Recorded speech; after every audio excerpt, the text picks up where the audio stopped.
Team സതീശനെ കാത്തിരിക്കുകയാണ്. നമ്മൾ ആരൊക്കെയാകും ആ 20 മന്ത്രിമാർ?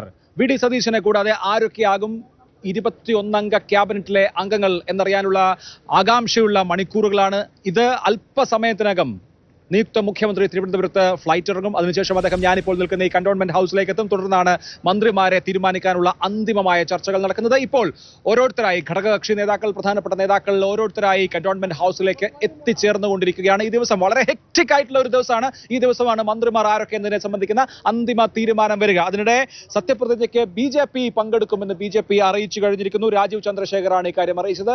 സത്യപ്രതിജ്ഞയ്ക്ക് പങ്കെടുക്കാനുള്ള ക്ഷണം മുഖ്യമന്ത്രിയിൽ നിന്ന് ലഭിച്ചു, ഞങ്ങൾ പങ്കെടുക്കുന്നുണ്ട് എന്ന് BJP അറിയിച്ചു. രാജീവ് ചന്ദ്രശേഖർ അറിയിച്ചു. TS ഹരികൃഷ്ണ വിവരങ്ങളുമായി. ഹരി, BJP സത്യപ്രതിജ്ഞാ ചടങ്ങിൽ പങ്കെടുക്കുകയാണ്. സത്യപ്രതിജ്ഞാ ചടങ്ങിൽ ഏതൊക്കെ വിഐപികൾ ഉണ്ടാകുമെന്നുള്ളതിനെ സംബന്ധിച്ച് അന്തിമമായ ലിസ്റ്റ് നമുക്ക് കിട്ടിയിട്ടില്ല. വിജയുടെ അടക്കം പേര് പുറത്ത് പറഞ്ഞു കേൾക്കുന്നുണ്ട്, പക്ഷേ അതൊന്നും ഫൈനൽ ആയിട്ടില്ല. എന്തായാലും BJPയുടെ സാന്നിധ്യം ഉണ്ടാകുമെന്ന് ഉറപ്പിക്കാമല്ലോ. BJP പങ്കെടുക്കുന്നുണ്ട്. അത് ഫേസ്ബുക്ക് പോസ്റ്റിലൂടെയാണ് രാജീവ് ചന്ദ്രശേഖർ അറിയിച്ചിരിക്കുന്നത്. വി.ഡി. സതീശൻ അദ്ദേഹത്തെ ഫോണിൽ വിളിച്ചിരുന്നു. 18-ാം തീയതി തിങ്കളാഴ്ച നടക്കുന്ന സത്യപ്രതിജ്ഞാ ചടങ്ങിലേക്ക് അദ്ദേഹത്തെ ക്ഷണിച്ചിട്ടുണ്ട്. മാത്രമല്ല, രാജീവ് ചന്ദ്രശേഖർ അദ്ദേഹത്തിന് സത്യപ്രതിജ്ഞാ ചടങ്ങിലേക്ക് ക്ഷണിച്ചതിലുള്ള നന്ദിയും അറിയിച്ചു. മുഖ്യമന്ത്രിയായി തിരഞ്ഞെടുത്തിട്ടുള്ള ആശംസയും അറിയിച്ചിട്ടുണ്ട്. മുഖ്യമന്ത്രിയായി വി.ഡി. സതീശനെ പ്രഖ്യാപിച്ചതിന് ശേഷം ആദ്യമായിട്ടാണ് രാജീവ് ചന്ദ്രശേഖർ അദ്ദേഹത്തിന് ആശംസ നേരിടുന്നത്.